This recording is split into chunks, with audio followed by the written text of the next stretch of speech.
25వ అధ్యాయము 5వ వచనం. ఆదికాండము అబ్రహాము తనకు కలిగినది యావత్తు చాలు. ఆదికాండము 25వ అధ్యాయం 5వ వచనాన్ని చదువుకున్నాం. అబ్రహాము తనకు కలిగినది యావత్తు ఇస్సాకుకు ఇచ్చెను. Abraham gave all his property to Isaac. అబ్రహాముకు కేవలము శారా మాత్రమే కాదు భార్య, హాగరు ఉంది, కెతూరా ఉంది, ఇంకా ఉన్నారు. అబ్రహాముకు కుమారుడు ఎవరు అనంటే మనకు బాగా పరిచయం అయింది, ఇస్సాకు పరిచయం అయ్యాడు అంతే. అబ్రహాముకు జ్యేష్ఠ కుమారుడు ఉన్నాడు, ఇష్మాయేలు, హాగరు సంతానం.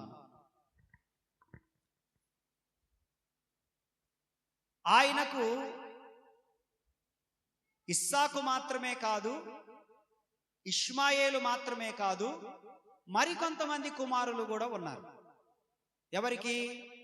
అబ్రహాముకు. ఓకే. అయితే అబ్రహాము గురించి వాక్యం అంటుంది,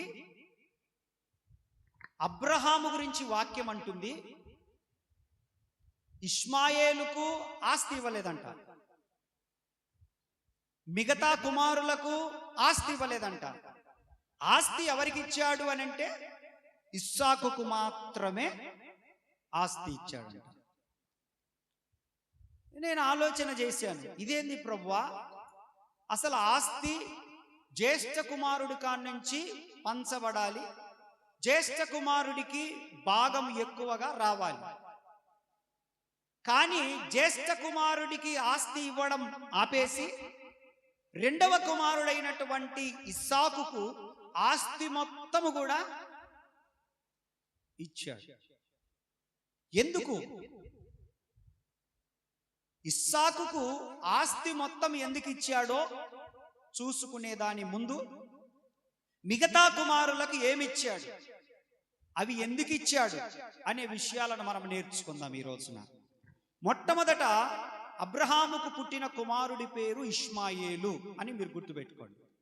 మొట్టమొదట అబ్రహాముకు పుట్టిన కుమారుడి పేరు ఇష్మాయేలు.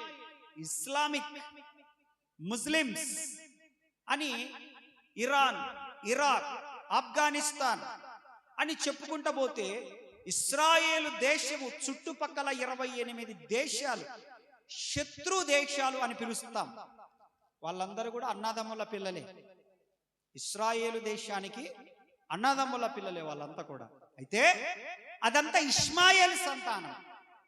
ఈ ఇష్మాయేలు అబ్రహాము ద్వారా పుట్టినటువంటి వాడు. అయితే పెద్ద కుమారుడైనటువంటి ఇష్మాయేలుకు ఆస్తి ఇవ్వకుండా అబ్రహాము పెద్ద కుమారుడైనటువంటి ఇష్మాయేలుకి ఏమిచ్చాడు అనేటువంటి విషయాన్ని మనం చదువుకుందాం. 21వ అధ్యాయము అక్కడనే 14వ వచనాన్ని మనం చూసుకుందాం. 21వ అధ్యాయం 14వ వచనం.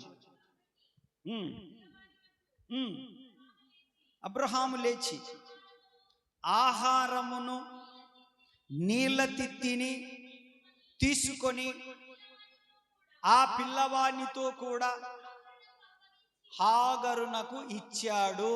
హల్లెలూయా చెప్పాలి. నిద్రపోని వాళ్ళందరూ స్తోత్రం చెప్పండి. నిద్రపోయే వాళ్ళ గురించి కాదు, పోని వాళ్ళు స్తోత్రం చెప్పమని చెప్పిన. Very good. దేవుని వాక్యం అంటుంది, ఇష్మాయేలుకు అబ్రహాము యొక్క పెద్ద కుమారునికి అబ్రహాము ఏమిచ్చాడు, ఆస్తి ఇవ్వకుండా ఏమిచ్చాడు అంటే భోజనము, నీళ్ళ తిత్తి. చెప్పాలి. భోజనము, నీళ్ళ తిత్తి. భోజనము ఎన్ని రోజులు వస్తుంది? నీళ్లు ఎన్ని రోజులు తాగుతారు? ఆ ఇచ్చినవి అయిపోతాయా, అయిపోవా? భోజనం అయిపోతుందా లేదా?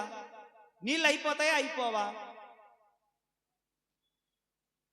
ఇష్మాయేలుకు ఇచ్చినది భోజనము, నీళ్ళ తిత్తి మాత్రమే ఇచ్చాడు. ఇష్మాయేలుకు హాగరుకు ఏం కావాలి అనంటే భూ సంబంధమైన ఆశీర్వాదమే కావాలి వాళ్ళకు, పర సంబంధమైన వద్దు వాళ్ళకి. దేవుని రాజ్యం వాళ్ళు కోరుకోవడం లేదు, తండ్రితో నిత్యము ఉండడము వాళ్ళు కోరుకోవట్లేదు.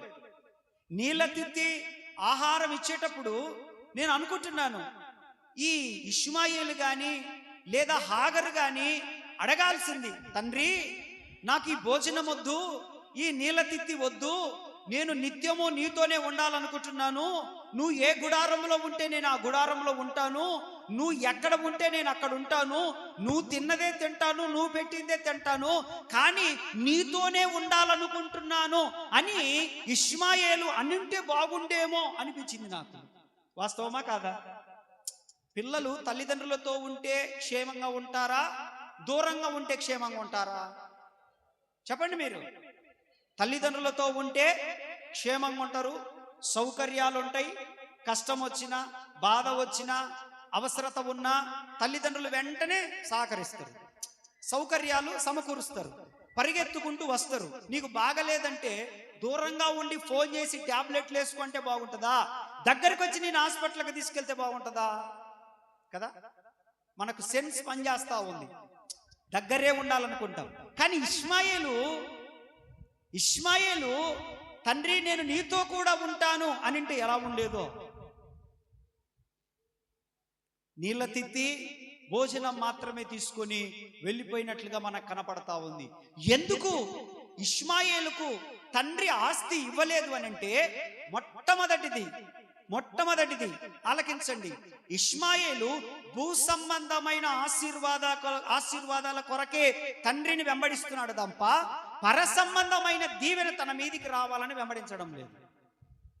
ఈరోజు మీలో చాలా మంది కూడా దేవుని సేవకునిగా నేను హెచ్చరిస్తున్నాను, కేవలము భూమి మీద మాత్రమే భోజనం కోసము, నీళ్ల కోసము, లేకపోతే అవసరతలు తీరడం కోసము, అక్కరల కోసము, ఏదైనా మేలు జరగడం కొరకు మాత్రమే దేవుణ్ణి వెంబడించకండి.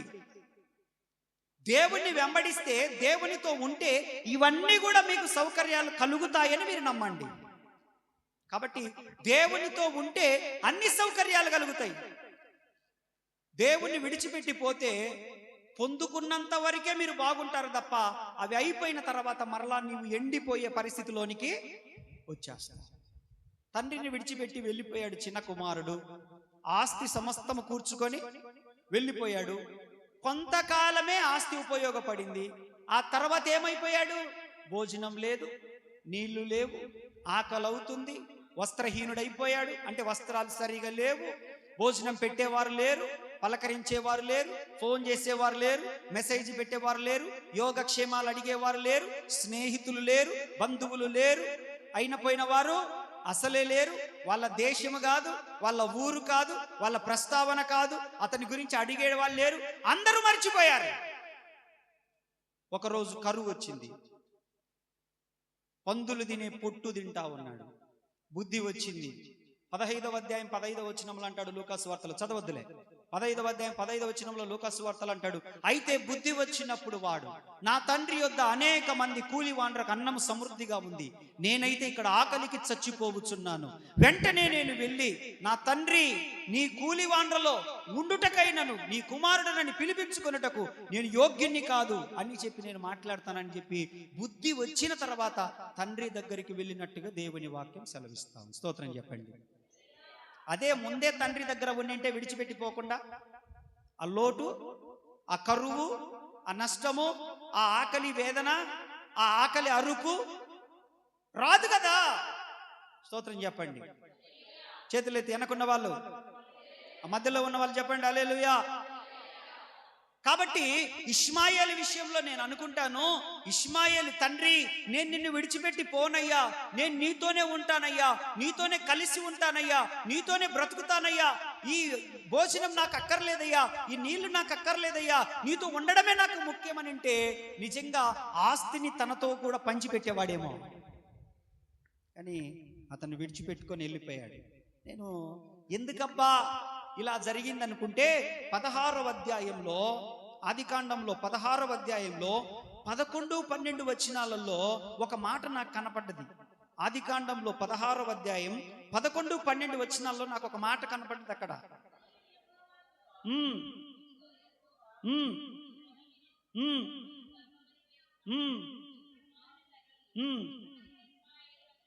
అతనికి ఇష్మాయేలు అని పేరు పెట్టుదువు. చదవండి. అతను అడివి గాడిద వంటి, ఎలాంటి మనుషుడు? ఏంటండి దీవెన? ఎవరన్నా ఇలా దీవిస్తారండి?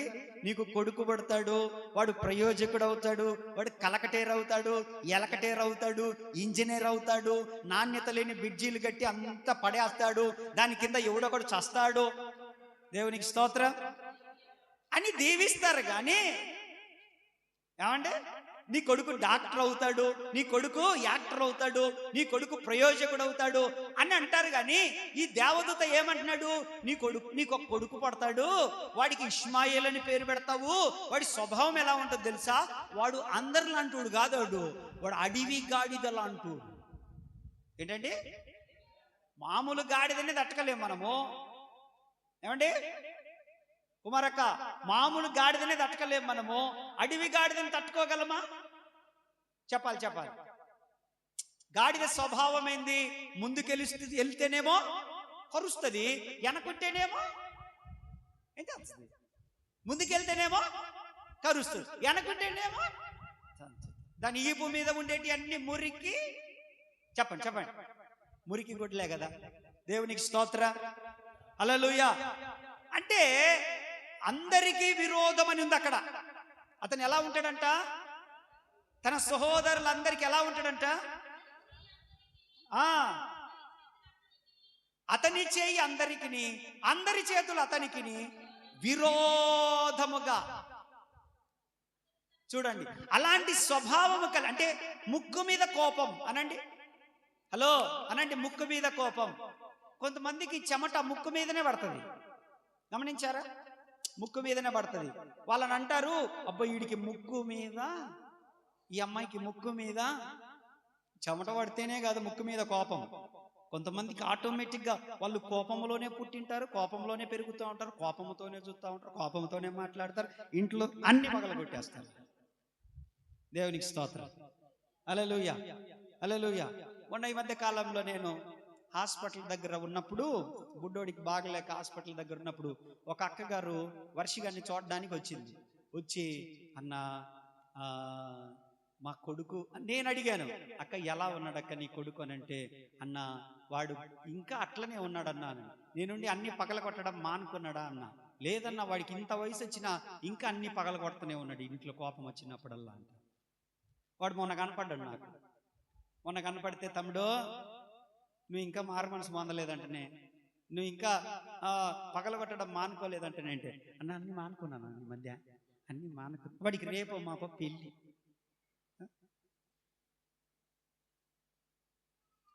కోపం వచ్చినప్పుడు అన్ని పగలగొట్టడమే. కొంతమంది వస్తువు ఎంత విలువైంది? కష్టపడి 500 సంపాదించుకోవాలంటే ఉదయం వెళ్ళి సాయంత్రం దాకా నిలబడి కష్టపడి ఆ పచ్చిమిరకాయలు కోసి నడుములు ఏమైపోతాయి? పత్తి తీసి బేల్దారి పని ఉంటుంది. చేసి ఎండలో చేయాలి. చేసి ఒక 500 విలువ అడిగితే చెప్తారు, 700 విలువ ఎంత అడిగితే పనికి బయటోళ్ళని అడిగితే చెప్తారు. ఇంట్లో కూర్చొని తిని అన్ని పగలగొట్టేటోడికి ఏం తెలుసు? స్తోత్రం చెప్పండి, హల్లెలూయా హల్లెలూయా. కాబట్టి కొంతమంది కోపం, దేవుని వాక్యం అంటుంది కోపపడుడి గాని పాపము చేయకండి. కోపంలో తప్పు జరిగిపోద్ది, పాపం చేసేస్తాం. కాబట్టి అది దూరం అవును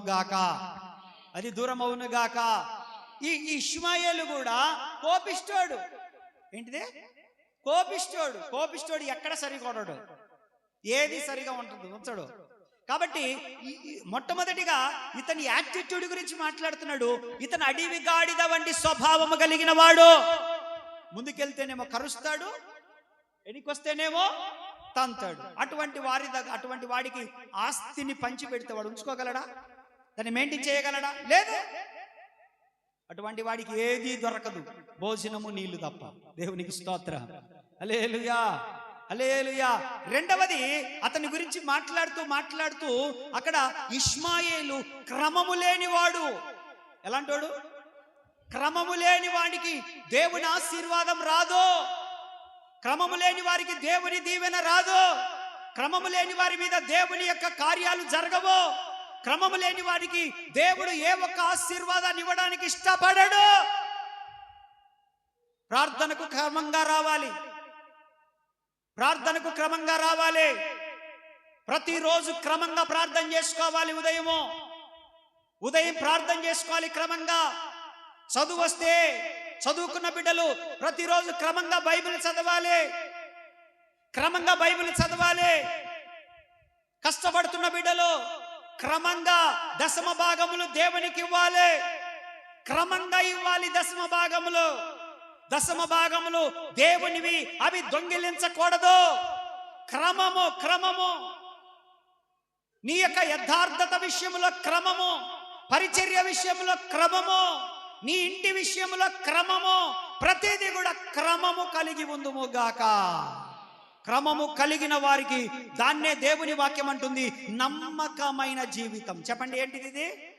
28వ అధ్యాయము 8వ వచనములో మాట్లాడుతూ అంటాడు సామెతల గ్రంథములో, నమ్మకమైన వారికి మెండుగా. చదవండి ఆ మాట. 28:10 సామెతల గ్రంథం 28వ అధ్యాయంలో, నమ్మకమైన వారికి ఎంత రెఫరెన్స్ 28:20 సామెతల గ్రంథము ప్రోవర్బ్స్. నమ్మకమైన వారికి దీవెనలు.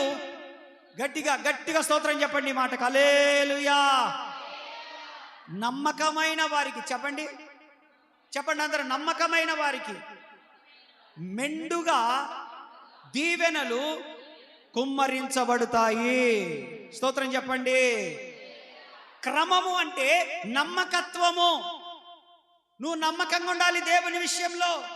అనుదినము ప్రార్థన చేసుకునే విషయంలో నమ్మకంగా ఉండాలి. నీ ఆత్మీయ జీవితం నమ్మకంగా ఉండాలి. నీ ఆధ్యాత్మిక జీవితం నమ్మకంగా ఉండాలి. నీ భర్త దగ్గర నువ్వు నమ్మకంగా ఉండాలి. నీ భార్య దగ్గర నువ్వు నమ్మకంగా ఉండాలి. నీ పిల్లల దగ్గర నువ్వు నమ్మకంగా ఉండాలి. నీ తల్లిదండ్రులను మోసం చేయకుండా నువ్వు తల్లిదండ్రుల దగ్గర నమ్మకంగా ఉండాలి. నమ్మకంగా ఉంటే నమ్మకమైన వారికి మెండుగా. చెప్పాలి. నమ్మకమైన వారికి మెండుగా. భార్య భర్తను మోసం చేస్తూ, భర్త భార్యను మోసం చేస్తూ, పిల్లలు తల్లిదండ్రులను మోసం చేస్తూ, తల్లిదండ్రులు పిల్లలను మోసం చేస్తే దేవుడు మోసపోడు, మనమే నష్టపోతాము. చెప్పండి, ఏంటి? ఎవరు మోసపోతారు? ఎవరు నష్టపోతారు? మనమే. నా భార్య నేను మోసం చేసి, నా పిల్లలను నేను మోసం చేసి, సంఘాన్ని మోసం చేసి, నేను లోపల ఇంకొక జీవితం, నాకు వ్యక్తిగత జీవితం ఇంకొక జీవితం ఉందనుకో, కొంతకాలమే నేను వాళ్ళను మోసం చేసినట్టు కనపడవచ్చు, కానీ నేను సంబరపడవచ్చు. కానీ ఒక రోజున దేవుని తీర్పు నా మీదికి వచ్చినప్పుడు ఆ రహస్య పాపములన్నీ బహిర్గతమవుతాయి. ఆ పాపానికి తగిన శిక్ష నేను అనుభవించేటప్పుడు అప్పుడు నేను ఒంటరిగా అనుభవించాల్సి వస్తుంది. కాబట్టి నమ్మకంగా ఉండాలి. దేవునికి స్తోత్రం. హల్లెలూయా. ఈ రోజుకి నేను చెప్పగలను, నా కుటుంబం విషయంలో నేను నమ్మకంగా ఉన్నాను, యథార్థంగా ఉన్నాను, బాధ్యతగా ఉన్నానని ఈ రోజుకి నేను చెప్పగలను. సంఘం విషయంలో నేను యథార్థంగా ఉన్నాను, నమ్మకంగా ఉన్నాను, బాధ్యతగా ఉన్నాను సంఘం విషయంలోని ఈ రోజుకి నేను దేవుని సముఖంలో సంఘం ఎదుట నేను సాక్ష్యం ఇవ్వగలను. దేవునికి మహిమ కలుగును గాక. నాకొచ్చే ప్రతి రూపాయి, నాకొచ్చే ప్రతి పైసా, నాకిచ్చే 1000 రూపాయల కానుకలు, 100 రూపాయల కానుకలు, 10ల సంఖ్యలో కానుకలు అన్ని కూడా ఒక్కొక్కటి పోగు చేసి దేవుని పని నిమిత్తం యథార్థంగా నేను వాడుతున్నానని దేవుని సన్నిధిలో నేను చెప్పడానికి నేను సిద్ధంగా ఉన్నాను. ఎందుకంటే నేను అలాగే నడుచుకుంటున్నాను గనక. ఆమేన్. హల్లెలూయా. నేను ఒక మాట చెప్తాను. నేను అసలు అతిశయం కోసం కాదు, వేరే ఉద్దేశంతో కాదు. ఈ మాట వేరే వాళ్ళను తాకి ఆ ప్రభావం చూపినటువంటి మాట. ఇప్పటికి 18 సంవత్సరాలు నిండినాయి మా వివాహ జీవితంలో. మాకు పెళ్ళై 18 సంవత్సరాలు దాటుతా ఉంది. ఈ రోజుటికి పాస్టర్ అమ్మ మీ మధ్యలోనే ఉంది. ఈ రోజుటికి నా పిల్లలు మీ మధ్యలో ఉన్నారు. ఈ రోజుటికి నా నోటిలో నుండి ఒక బూతు మాట నేను తనను మాట్లాడినట్టు కానీ, ఒక దెబ్బ కొట్టినట్టు కానీ ఈ రోజుటికి నేను చేయలేదు. ఈ రోజుకి చేయలేదు. ఒకరోజు నా వ్యక్తిగత సాక్ష్యము ఒంగోలు దగ్గర నేను చెప్తూ ఉన్నప్పుడు ఆ వాక్యంలో మా భార్యాభర్తల మధ్యలో ఎలా నమ్మకంగా ఉంటామనే విషయాన్ని చెప్పినప్పుడు ఆ పాస్టరయ్య తర్వాత నాతో మాట్లాడారు. వాళ్ళు ఒక మంచి మహిమ గల సేవ చేస్తున్నారు. ఆ పాస్టరయ్య కూర్చొని అంటా ఉన్నారు, భోజనం చేసేటప్పుడు నేను భోజనం చేస్తా ఉన్నాను, వాళ్ళు పెడితే అంటా ఉన్నారు, అన్న ఈరోజు మమ్మల్ని ఒక విషయం తాకిందన్నా అన్నారు. ఏందబ్బా నేను అంత మర్మాలేం చెప్పాను అనుకో, నేను ఏం విషయం అక్క అన్నాను. అక్క నాకు వడ్డిస్తా ఉంది, అన్న నా పక్కన ఆ డైనింగ్ టేబుల్ మీద కూర్చొని ఉన్నాడు మాట్లాడుతూ, నేను భోజనం చేస్తా ఉంటే, అన్న మా ఇద్దరిని ఒక విషయం తాకింది, ఏంటి ఆ విషయం అని అడిగాను. ఏంటక్క మీకు తాకిన విషయం ఏందనంటే, అన్న ఇన్ని సంవత్సరాలైనా పాస్టర్మ్మ గారు నేను ఒక్క మాట తిట్టలేదని, ఒక నోట్లో బూతు మాట రాలేదని, ఒక్కసారి కూడా కొట్టలేదని అని నువ్వు చెప్పావే, నిజంగా ఈ విషయంలో మేమిద్దరం భార్యాభర్తల మారు మనసు పొందుతున్నామన్నా, ఈసారి మేము అలా మాట్లాడుకోమన్నా అని చెప్పి మాట్లాడారు. నిజంగా అసలు వాళ్ళంత స్థాయిలో ఉన్న వాళ్ళు ఒప్పుకోవడానికి మనసు అంగీకరిస్తుందా? వాళ్ళ స్థాయిని బట్టి వాళ్ళు నన్ను కూర్చోబెట్టి అంత మాట మాట్లాడారు అంటే వాళ్ళ స్థాయిని తగ్గించుకొని దేవుని మాటకు వారు లోబడి అంటున్నారు, ఈసారి మేము అలా మాట్లాడుకోమన్నా, మీలాగనే మేము ప్రవర్తిస్తామన్నా అని అన్నారు వాళ్ళు. దేవునికి స్తోత్ర. హల్లెలూయా, హల్లెలూయా. నమ్మకమైన వాడికి దేవుడు మెండుగా దీవెనలు తప్పకుండా కలగజేస్తాడు. నీ కుటుంబం విషయంలో నమ్మకంగా ఉండు, నీ భార్య విషయంలో నమ్మకంగా ఉండు, నీ భర్త విషయంలో నమ్మకంగా ఉండు, నీ పిల్లల విషయంలో నమ్మకంగా ఉండు. వాళ్ళు తప్పు చేశారని నువ్వు తప్పు చేయకూడదు, వాళ్ళు తప్పుడు మాటలు మాట్లాడారని నువ్వు తప్పుగా మాట్లాడకూడదు, వాళ్ళు అలా ప్రవర్తించారని నువ్వు ప్రవర్తించకూడదు. ఎందుకో తెలుసా? ఎవరిని క్రియలను బట్టి వాడికి ప్రతిఫలం ఇస్తాడు దేవుడు, అంతే. ఎవరిని క్రియలను బట్టి వాడికి జీతం ఇస్తాడు. వాళ్ళు చేసిన తప్పును బట్టి నీకు శిక్ష రాదు, నువ్వు చేసిన తప్పును బట్టి నీ కుటుంబం మీదకి శిక్ష రాదు. కానీ ఎవడి క్రియలను బట్టి, ఎవడు ద్రాక్ష పండ్లు తింటే వాడి పండ్లే పులియును అని యెహెజ్కేలు గ్రంథంలో రాయబడి ఉంది. స్తోత్రం చెప్పండి. ఎవడు ద్రాక్ష పండ్లు తింటే వాడి పండ్లే పులుస్తాయి. ఇలాంటి నమ్మకమైన జీవితం సంఘ బిడ్డలందరి కుటుంబాలకు ప్రభు ఇచ్చునుగాక. ఇలాంటి నమ్మకమైన జీవితం ఇచ్చునుగాక. దేవుని వాక్యం అంటుంది ఇష్మాయేలు క్రమము లేనివాడు అని. రెండో విషయం ఏంటంటే అందరితో విరోధము కలిగిన వాడు. 12వ వచనంలో అందరితో విరోధం కలిగిన వాడు. మనం ఎవరితో విరోధంగా ఉండకూడదు. స్తోత్రం చెప్పండి. మనం ఎవరితో కూడా, నాకెవరు లేరు శత్రువులు. నన్ను ఎవరన్నా శత్రువులు అనుకుంటే దేవుడు వారిని క్షమించునుగాక. నాకెవరు లేరు శత్రువులు. నా స్వభావం ఏందనంటే పెద్ద గొడవ జరుగుతున్నా కూడా మధ్యలోకి వెళ్ళి వద్దయ్యా అని 2 దెబ్బలు కొట్టించుకొనయ్యా, ఆగండయ్యా అని చెప్పే టైపు నాది. నాకెవరు లేరు శత్రువులు. ఒకవేళ నన్ను ఎవరైనా శత్రువులుగా అనుకుంటే ప్రభు వాళ్ళని క్షమించాలని సంఘంలో దేవుని ఎదుట చెప్తా ఉన్నాను. నేను నాకెవరు లేరు. అందరి నా ఎడల అపరాధం చేసిన వారిని నా ప్రభు నేను క్షమించుదుమగాక, అంతే. నేను ఎవరి మీద విరోధం పెట్టుకొని నేను బలలో పాలు పొందితే ఇంకా నా బతుకేమైపోద్ది? ఎందుకు అంతదానికి నేను ఇంత సేవ చేయడం? అప్పుడప్పుడు కోపం వస్తుంది, బాధ అనిపిస్తుంది, అమాయకత్వం అనిపిస్తుంది, మూర్ఖత్వం అనిపిస్తుంది, అనిపిస్తుంది, కోపం వస్తుంది, ఏదేదో మాట్లాడతాం. బూతులు కాదులే, ఏదేదో కోపంలో ఆవేశంలో 4 మాటలు అది దాన్ని గట్టిగా అర్థం మేలకొనటం వల్ల మరలా ప్రార్థనలో కూర్చున్నప్పుడు ప్రభువా ఆ మాటలు కూడా నేను మనసులో అనుకోకపోయింటే బాగుండే అని ప్రభు దగ్గర క్షమాపణ అడుగుతా, క్షమాపణ పొందుతా. దేవునికి స్తోత్ర. మీరు కూడా, నేను ఎందుకు ఈ మాటలు చెప్తున్నానంటే ఎవరిని మీరు దూషించకూడదు, ఎవరిని మీరు శపించకూడదు. అటువంటిది ఏదైనా ఒకవేళ జరిగి ఉంటే ఈ మాసంలో మీరు మనస్సులో ప్రభువా నేను వారిని క్షమిస్తున్నా అని చెప్పాలి. ఆమేన్.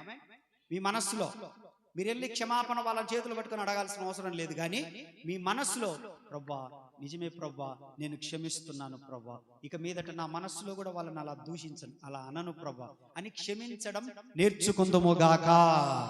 హల్లెలూయా. శత్రుత్వం వద్దు. అందరితో ప్రేమ కలిగి, సాధ్యమైతే ప్రేమ కలిగి ఉండండి, సాధ్యమైతే క్షమించండి, సాధ్యమైతే సమాధానం కలిగి ఉండండి. కానీ చాలా జాగ్రత్తగా మనం ఉండాలి. దేవుడు అంటున్నాడు, మిమ్మల్ని దూషించిన వారిని, మిమ్మల్ని హింసించిన వారిని, మిమ్మల్ని చెడ్డ మాటలలో పలికిన వారిని క్షమించండి, పరలోకమందు మీ దేవుడు మీ తప్పులను కూడా క్షమిస్తాడు అని చెప్పాడు. హల్లెలూయా. నా ఎడల అపరాధం చేసిన వాళ్ళని నేను క్షమిస్తే, నేను అపరాధం చేసినప్పుడు నా ప్రభు నన్ను క్షమిస్తాడు. ఎదుటివాడి అపరాధాన్ని నేను మనసులో పెట్టుకొని ఉంటే, కుట్ర పెట్టుకొని ఉంటే, ప్రతీకారం పెట్టుకొని ఉంటే, దేవుడు నా ఎడల కూడా అదే పెట్టుకొని ఉంటాడు. కొలిసిన కొలతే. దేవునికి స్తోత్రం చెప్పండి. మూడో విషయం చెప్తాను. ఇష్మాయేలుకి ఎందుకు దేవుడు తన తండ్రి ఆస్తి ఇవ్వలేదో, చాలా విలువైన మాటలు. 21వ అధ్యాయం 9వ వచనంలో, పరిహాసము మనస్సు కలిగిన వాడు. జెనసిస్లోనే ఉండాలి మీరు, ఆది కాండంలోనే ఉండాలి మీరు. Genesis chapter 21 verse 9.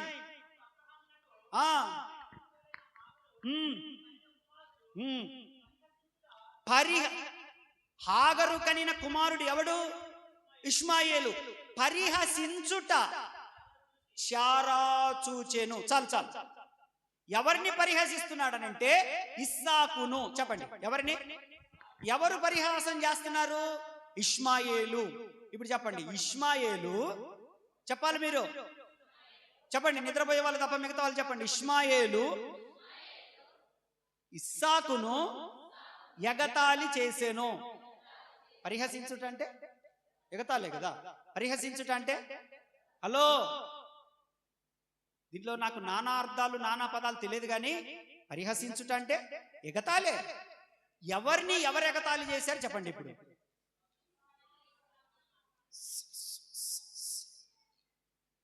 ఇష్మాయేలు చెప్పండి ఇస్సాకును ఎగతాళి చేశాడు. చూడండి, ఎగతాళి చేయొచ్చా? పక్క వాళ్ళని ఎగతాళి చేయొచ్చా? ఇప్పుడు కొంతమంది బొట్టు పెట్టుకోరు, వాళ్ళని ఎగతాళి చేయొచ్చా? కొంతమంది రెగ్యులర్ గా తెల్ల చీరలు కట్టుకుంటారు, ఎగతాళి చేయొచ్చా? కొంతమంది సొమ్ము పెట్టుకోరు, ఎగతాళి చేయొచ్చా? చేయొచ్చా? కొంతమంది పెద్ద బైబిల్ పట్టుకొని వస్తారు, ఎగతాళి చేయొచ్చా? కొంతమంది రెగ్యులర్ గా మందిరానికి వస్తా ఉంటారు, అమ్మో భక్తులు వచ్చిండమ్మో, అమ్మో పెద్ద బైబిల్ పట్టుకొని పోతున్నాం, చూడు పెద్ద పత్తిత్తమ్మ. సరే, ఇలా అమ్మ పత్తిది కాదు, నువ్వు చింతువా? ఎగతాళి చేయొచ్చా? చెప్పాలి. ఎగతాళి చేస్తే దేవుని ఆశీర్వాదాన్ని పోగొట్టుకుంటారు, దేవుని దీవెన కోల్పోతారు. దేవుడు మీ మీద ఉన్న ప్రణాళికను మీరే ఆలస్యం చేసుకుంటారు. దేవుడు ఆయన ప్రణాళికలు నెవర్ చేంజ్. మనం మారినంత తేలిగ్గా నీ మీదున్న ఆయన ప్రణాళికలు మారవు. నీ మనస్సు మారినంత తేలిక, నీ ప్రవర్తన మారినంత తేలిక, నీ మీదున్న ఉద్దేశాలు, నీ మీదున్న మంచి సదుద్దేశం, దేవునికి మంచి ప్రణాళికలు నీ మీదున్నాయి. నువ్వు మారినంత తేలిక ఆ ప్రణాళికలు మారవు. ఆయన తన ప్రణాళికను నీ పట్ల నెరవేర్చాలనే ఉంటాడు ఆయన ఎప్పుడు కూడా. స్తోత్రం చెప్పండి. హల్లెలూయా, హల్లెలూయా, హల్లెలూయా. కాబట్టి ఎగతాళి చేయకూడదు ఎవరిని కూడా. ఉన్నవాడు లేని వాడిని చూసి చెప్పండి, భర్తలు ఉన్నవాళ్ళు భర్తలు లేని వాళ్ళని చూసి మాట్లాడాలి. కలిగి ఉన్నవాడు కలిగి లేని వాడిని చూసి, నిలబడి ఉన్నవాడు పడిపోయిన వాడిని చూసి మాట్లాడాలి. చెప్పండి, నిలబడి ఉన్నవాడు పడిపోయిన వాడిని చూసి ఎగతాళి చేయకూడదు. బైబిల్ చదివేవాడు చదవాన్ని చూసి, ప్రార్థన చేసేవాడు ప్రార్థన చేయలేని వాడిని చూసి ఎగతాళి మాట్లాడాల.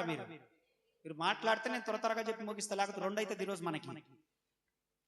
ఆధ్యాత్మికంగా నిలబడిన వాడు, ప్రార్థనలో బాగా ఉన్నవాడు, ఇవ్వగలిగిన వాడు, ఇవ్వలేని వాడిని, ప్రార్థన చేయలేని వాడిని, కొంచెము ఆధ్యాత్మికంగా తక్కువగా ఉన్నవాడిని చూసి ఎగతాళి చేయకూడదని అనండి. చెప్పండి, ఎగతాళి నేను చెయ్యను. చెప్పండి, ఎగతాళి చేయకూడదు. నేను 500 ఇచ్చిన, నేను ఎంత ఇచ్చిన 100ఏనా? ఎగతాళి చేయకూడదు. నువ్వు 100 ఇచ్చిన యేసు ప్రభుకే ఇచ్చిన, 500 ఇచ్చిన యేసు ప్రభుకే ఇచ్చిన. స్తోత్రం చెప్పు. హల్లెలూయా. నువ్వు ప్రార్థన చేసిన యేసు ప్రభుకే చేసినావు. ప్రార్థన చేయకపోయినా నీకు మనసులో ఉంది చెయ్యాలని, కానీ చేసే పరిస్థితుల్లో లేవు, కానీ ఎగతాళి చేయకూడదు. స్తోత్ర.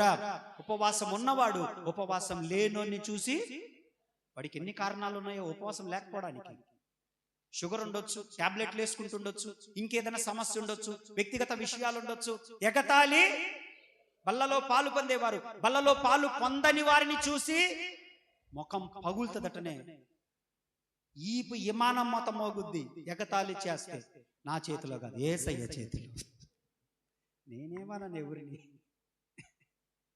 స్తోత్రం చెప్పండి. ఎగతాళి చేయకూడదు. స్తోత్రం చెప్పండి. ఎవరి వ్యక్తిగత కారణాలు వాళ్ళకు ఉంటాయి. ప్రతిదీ దేవుడే చూసుకుంటాడు. సడన్ గా రాకడొచ్చినప్పుడు ఈలోపే వారు మారు మనసు పొంది వాళ్ళు ప్రార్థన చేసుకొని క్షమాపణ అడిగితే నీతో పాటు వాళ్ళు కూడా పరలోకమవుతారు వాళ్ళు. ఆమేన్, ఆమేన్, ఆమేన్. వాళ్ళకున్న పరిస్థితులు, వారికున్న కన్నీరు, వారికున్న వేదన లాంటిది. కానీ ఇష్మాయేలు ఇస్సాకును చూసి ఏం పోగొట్టుకున్నాడు? దాని ద్వారా ఆస్తి పోగొట్టుకున్నాడు. చెప్పండి, ఏం పోగొట్టుకున్నాడు? దీవెన పోగొట్టుకున్నాడు. చెప్పండి, ఏం పోగొట్టుకున్నాడు? ఆశీర్వాదాన్ని పోగొట్టుకున్నాడు. ఏం పోగొట్టుకున్నాడు? చెప్పాలి, మీరు మాట్లాడాలి. చెప్పండి, చెప్పండి. వెంటనే ముగించోనే వాళ్ళు స్తోత్రం చెప్పండి. హల్లెలూయా.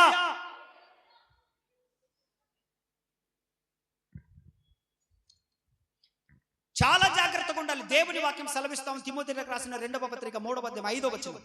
Psalms chapter 1 verse 1. Second Timothians chapter 3 verse 5. పైకి భక్తి గలవారి వలె ఉండి దాని శక్తిని ఆశ్రయించని వారునై ఉందురు. ఎవరు అనంటే నామకార్థ భక్తి గలవారు. చెప్పండి ఈ మాట. రెండవది నామకార్థ క్రైస్తవులు. చెప్పండి. భూ సంబంధమైన వారు. చెప్పండి, చెప్పాలి, మీరు మాట్లాడాలి. ఇప్పుడు మనం ఎవరి గురించి చెప్పుకుంటున్నాము? ఇష్మాయేలు స్వభావం గురించి చెప్పుకుంటున్నాం. చెప్పండి, ఎవరు? ఇష్మాయేలు స్వభావం ఏంటి అని అంటే భూ సంబంధమైనది. ఏంటి? భూ సంబంధమైనది. అదంతా కూడా భూ సంబంధమైన వాళ్ళ ఆలోచన ఎలా ఉంటదంటే ఎగతాళి చేసేటువంటిది, హేళమిరి చేసేటువంటిది, నోటికి ఎంత వస్తే అంత మాట్లాడేటువంటిది, ఏముంది లేని తేలిగ్గా తీసుకునేటువంటిది. భక్తి గల వారిని ఎగతాళి చేస్తారు, కానుకలు ఇచ్చేవారిని ఎగతాళి చేస్తారు, నమ్మకంగా వచ్చేవారు ప్రతి ఆదివారం పోవాలనా, అంత దూరం పోవాలనా, ఈడలేడు యేసు ప్రభు. మనం పేదలమని దేవునికి తెలియదా? ఆదివారం పనికి పోవద్దన్నాడా యేసు ప్రభు అని ఎగతాళి. చెప్పండి, ఎదుర్కొన్నారా అటువంటి ఎగతాళిని? చెప్పండి, ఎగతాళిని ఎదుర్కొన్న వాళ్ళ స్తోత్రం చెప్పండి. అది ఉన్నారు అటువంటి గాయపడిన బిడ్డలు. దేవుడు ఆ గాయములన్నిటిని మాన్పును గాక. హల్లెలూయా. మీరు ధన్యులు. ఎందుకో తెలుసా? మీరు దేవుని పిల్లలు. భక్తి అనే ముసుగు వేసుకున్న వారు కాదు మీరు, నిజంగా భక్తి చేస్తున్నవారు మీరు. మీరు మొండివారు. దేవుడు కోరుకున్న విశ్వాసం మీలో కనబడతా ఉంది. ఆమేన్ చెప్పండి. హల్లెలూయా, హల్లెలూయా. అందుకే అంటాడు, ఏం చేస్తున్నారు అడండి, అక్కడ చదవండి. శాంస్లోనికి రండి. కీర్తనలు 1 నుంచి చదవండి, 1వ అధ్యాయంలో నుండి చదవండి. ఇది నోటేడు కదా. సండే స్కూల్ పిల్లల్ని అడిగినా చెప్తారు. దుష్టుల ఆలోచన చొప్పున నడవక, పాపుల మార్గమున నిలవక, అపహాసకులు కూర్చుండ చోటున కూర్చుండక, యెహోవా ధర్మశాస్త్రమును దివారాత్రములు ధ్యానించువాడు ధన్యుడు. వాడు నీటి కాలువల యోరన నాటబడినదై ఆకువాడక తన కాలమందు ఫలమిచ్చు చెట్టు వలె. స్తోత్రం చెప్పండి గట్టిగా. చెప్పండి, చెప్ప.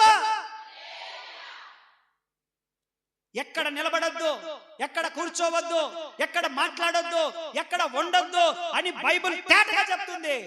దుష్టుల ఆలోచన చొప్పున నడుచుకోవద్దు. వాడు దుష్టుడు.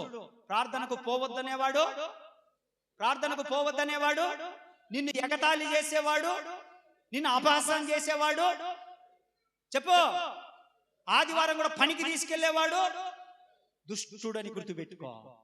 స్తోత్రం చెప్పండి. హల్లెలూయా, హల్లెలూయా. పాపుల మార్గమున నిలవక. పాపుల మార్గములో అక్కడ నిలబడకూడదు అసలు. మనం ఎవరన్నా తన్నుకుంటున్నారు, తగాదాలతో అడుగుతారు. ఏందంట ఏందంట ఏందంట, అవునా? జగడముల దగ్గర నువ్వు నిలబడకూడదు. స్తోత్రం చెప్పు. హల్లెలూయా. పక్కింట్లో ఎవరన్నా మొగుడు పిల్లలు తగులాడుకుంటుంటే వినపడితే చాలా గోడ ఎక్కి వాళ్ళు ఇసిరేసిన గంట వచ్చి తగులుతుంది నీకు. కూర గంట ఉంటుందిలే, అది బో గట్టి ఉంటది, గొంత గంట తగిలింది అనుకో మొగులుతుంది అట్టనే. ఎంత సంతోషమో పక్కింటోళ్ళు అనుకుంటుంటే. ఏంటంటే శీతకు పెట్టిండంటే వాళ్ళ ఆయన, అన్నా నిన్ను ఎప్పుడు పట్టలేదమ్మా మీ ఆయన, డార్లింగ్ ఐ లవ్ యూ అంటున్నాడు రోజు. పప్పీలి ఉదయాన్నే బెడ్ కాఫ్ పెట్టాను అంటున్నాడా, అంగిన కడ లేచిన కాడ. స్తోత్రం చెప్పండి. జగడములంటే నీ చెవిని ఆసక్తిగా పెట్టకుందువుగాక. హల్లెలూయా. పాపుల మార్గమున నువ్వు నిలబడద్దు, అపహాసకులు కూర్చుండే చోటున దా శర్రుపురులాడదాం. ఏంటిది? అచ్చనకాయలు, బారకట్ట, గాయం పడ్డదా, లాగుదాండి, టైం పాస్ అవుతుందని అన్నా అవుతుంది నీకు. 10 నిమిషాలు ప్రార్థన చెయ్యవు, 10 నిమిషాలు వాక్యం చదువు, 10 నిమిషాలు ఆ టీవీ పెట్టుకొని దేవుని వాక్యాన్ని వినవు. ఉండమ్మా బొట్టు పెడతా, మొగలి రేకులు విరిసే మొగలి రేకులు. సంసారాలు పోగొట్టుకునేటి. అతను ఎట్ట ముంచాలి, కోడలు ఎట్ట నాశనం చేయాలి, సంపి డ్రమ్ములు ఎట్ట పెట్టాలి, కుక్కర్లు ఎట్ట పెట్టాలి,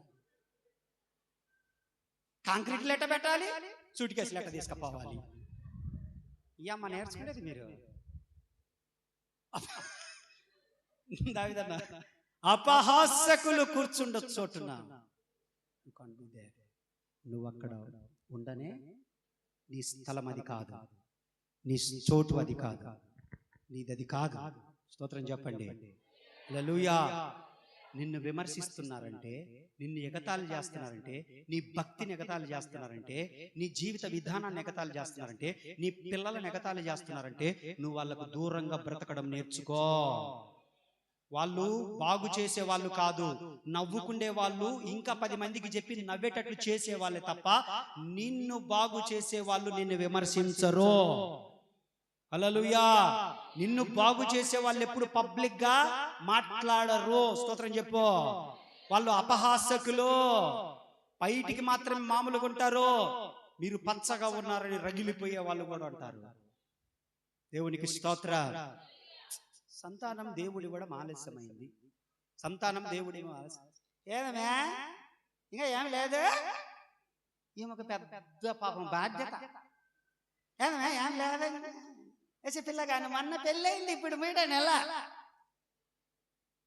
వాళ్ళ ఆయనకు ఆమెకు వాళ్ళ ఇంట్లో వాళ్ళకు లేనిది నీకేందమ్మా అంత? ఏంది నీకంత? ఇప్పుడు ఆ పిల్ల ఎంత బాధపడుతుంది?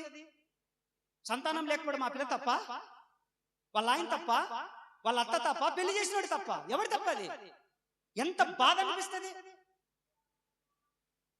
ఎగతాళే కాదా, అపహాస్యమా కాదా? అట్లాంటి పనికి మాల దగ్గర ఉండొచ్చా? ఆ యొక్క మంచిది అప్పుడప్పుడు కూరేసిద్దన్నా, అందుకని నేను అయితే లేను 2 మాటలే కదా అన్నది నన్ను. వద్దు ఏమా ఇంకా మీ అమ్మకి పెళ్లి చేయలేదు ఇంకా?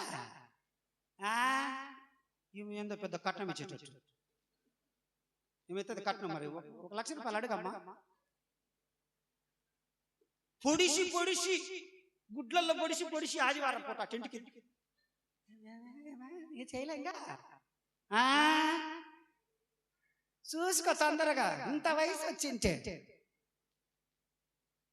అనొచ్చునా? బాధపడేటట్లు. ఇంకా ఉద్యోగం రాలేదని ఎగతాళి చేసే వాళ్ళు ఉన్నారు. తప్పు.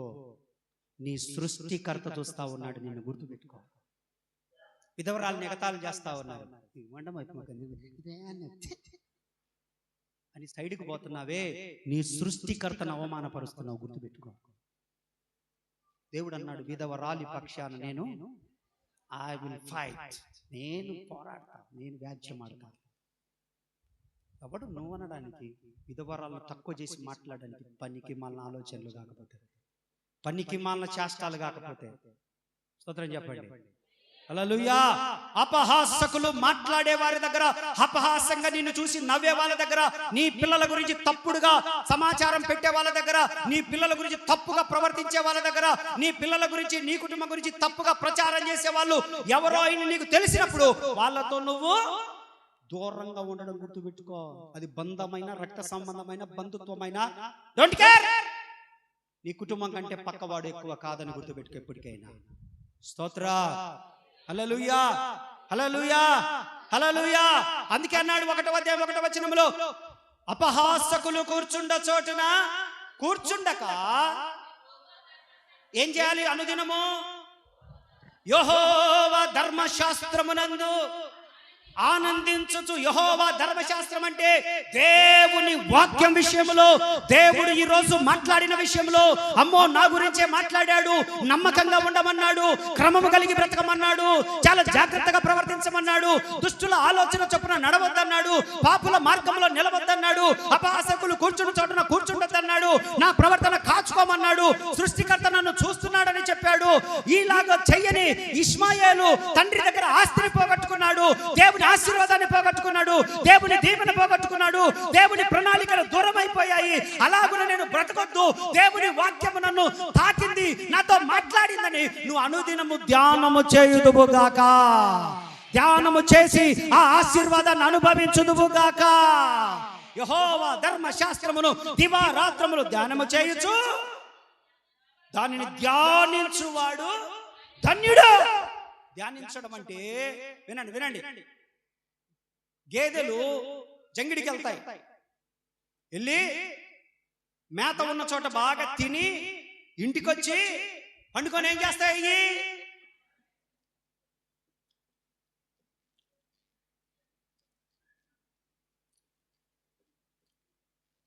ఏం చేస్తాయి?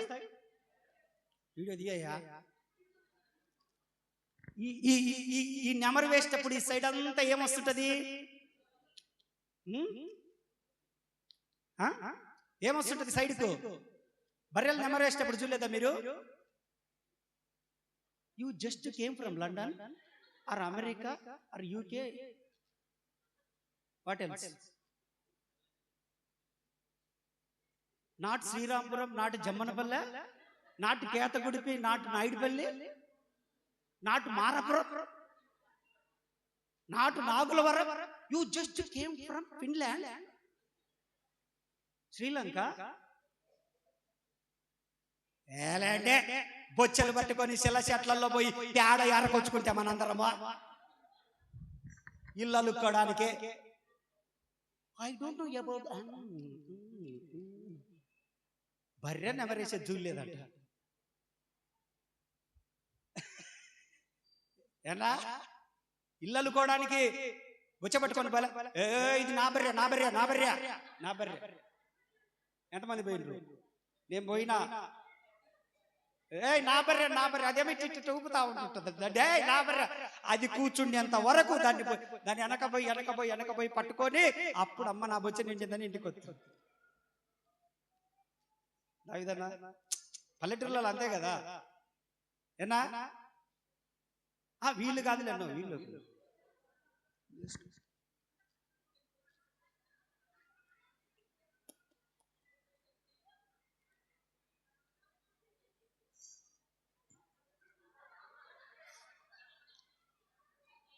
సిస్టర్ ప్రేయర్కి వస్తావా? కాశ్యమ్మ సిస్టర్,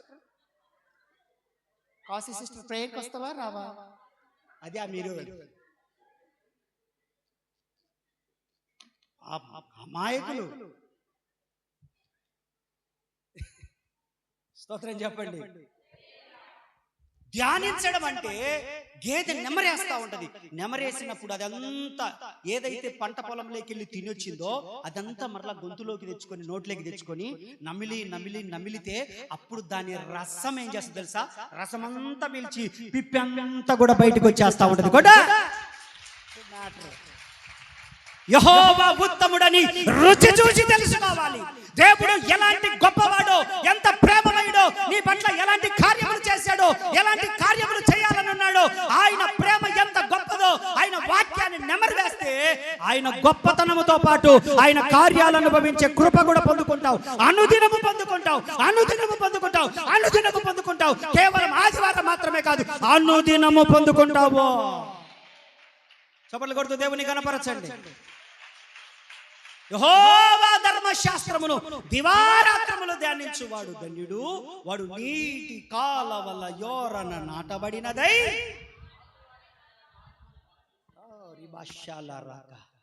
నీటి కాలవల యోరన నాటబడినదై ఆకు వాడక. హల్లెలూయా, హల్లెలూయా, హల్లెలూయా. నీవు నీటి కాల యోరన నాటాడు దేవుడు నిన్ను. నీ కాలం వస్తుంది ఫలించడానికి. ఈ 2025 సంవత్సరంలో ఆల్రెడీ కొన్ని పూత పట్టాయి, కొన్ని ఫలాలు ఇస్తా ఉన్నాయి, కొన్ని సాక్ష్యాలు వస్తా ఉన్నాయి. ఇంకా మిగతా కాయలు కూడా పుష్పించబోతా ఉన్నాయి. నాటబడిన వారు హృదయంలోనికి రాబోతున్నారు. దేవుడే వారిని అభివృద్ధి చేయబోతా ఉన్నాడు, ఆశీర్వదించబోతా ఉన్నాడు. వారు అనుకున్న దానికి, ఊహించిన దానికి గొప్ప కార్యములు చేయబోతా ఉన్నాడు ఆయన. ఎందుకనంటే నీవు నాటబడిన చెట్టు వలె తయారు చేస్తున్నాడు దేవుడు నిన్ను. సారవంతమైన భూమిలో నిన్ను నాటుతా ఉన్నాడు, కంచగలిగిన తోటలో నిన్ను ఉంచుతున్నాడు, సత్తువ కలిగిన సంఘములో నిన్ను నాటాడు. కనుక ఈ ఉన్నతమైన ఉపదేశము నీరులాగా నిన్ను ఏం చేస్తుందంటే నిన్ను వృద్ధిలో నీకు తీసుకొని వస్తుంది. స్తోత్రం చెప్పండి, స్తోత్రం చెప్పండి. హల్లెలూయా, హల్లెలూయా, హల్లెలూయా. విశ్వసించిన వాడు ఈ కార్యము జరుగును గాక, విశ్వసించిన వాడికి ఇది జరుగును గాక, నమ్మిన వాడు ఇది చేతితో అందుకొనును గాక. ఈ సంవత్సరమే దాన్ని రుచి చూచును గాక. ఈ సంవత్సరమే ఆ కార్యం ప్రతి కుటుంబంలో జరుగుట వారు అనుభవించుదురు గాక. హల్లెలూయా. నీటి కాలువల యోరన నాటబడినదై ఆకు వాడక తన కాలమందు. ఎప్పుడు? there is a time. సమయం ఉంది, సమయం అవుతుంది, సమయం జరుగుతూ ఉంది. ఆమేన్. కొంతమందికి సమయం వచ్చింది, దాన్ని అనుభవిస్తున్నారు. మొన్న అక్క ఫోన్ చేసి మాట్లాడుతూ ఉంది, చాలా రోజుల నుంచి ఎదురు చూస్తున్నామని. స్వప్నక్క చెప్తూ అంటా ఉంది, అన్న అందరి ప్రార్థనను బట్టి, సంఘ ప్రార్థనను బట్టి ఈ మధ్య కాలంలో తను కూడా 40 రోజులు ఉపవాసం ఉంది. వ్యక్తిగతంగా ప్రార్థనలన్నీ ఆలకించి మా ఆయనకు ప్రమోషన్ ఇచ్చాడన్న దేవుడు. ఇప్పుడు చప్పట్లో తమ్ముడు సీను నిన్న చెప్తా ఉన్నాడు, అన్నా నువ్వు చెప్పిన మాట నాకు గుర్తుంది. వాళ్ళ అమ్మ చెప్తా ఉంది, అంకమ్మ తల్లి, నీ పెద్ద కొడుకు కంటే నీ చిన్న కొడుకు మొట్టమొదటి ఉద్యోగం వస్తుందని చెప్పిన. నేను వచ్చిందా? నీ కొడుక్కి గవర్నమెంట్ జాబ్ ఇచ్చాడు దేవుడు. కొట్ట చెప్పాను, నీ పెద్ద కొడుకు అంటే నీ చిన్న కొడుకే ముందు ఉద్యోగం వస్తుందమ్మా, వాడే స్థిరపడతాడు, వాడు దేవుళ్ళో కూడా ఉంటాడని చెప్పా. అదే గుర్తు చేసి మాట్లాడుతూ ఉన్నారు.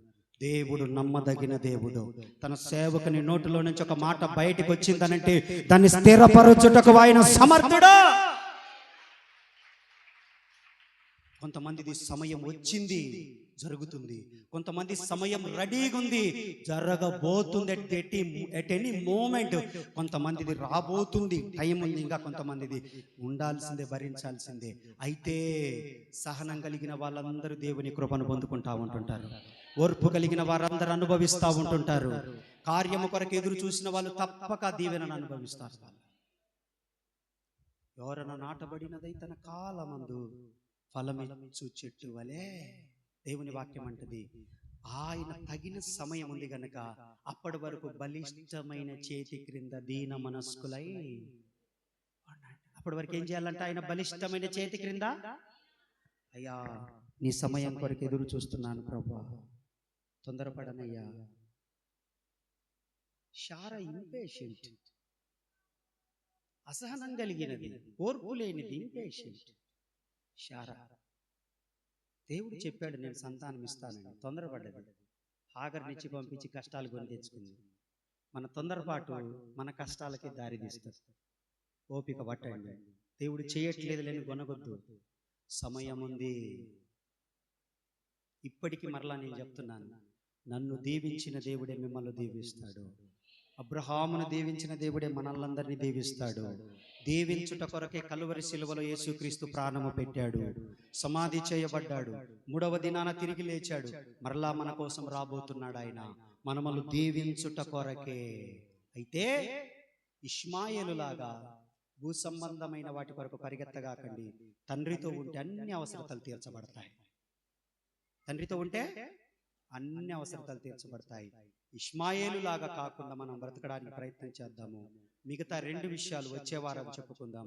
దేవుడి మాటలు దీవించునుగాక. వాక్యం అయిపోలేదు, ఇంకా చాలా ఉంది కనుక వచ్చే వారం దీని గురించి వివరించుకుందాం. Thank you. God bless you. ఎవరైతే బల్లలో పాలు పొందాలనుకుంటున్నారో వారు మాత్రం లేచి నిలబడండి. మిగతా వారందరూ అలాగే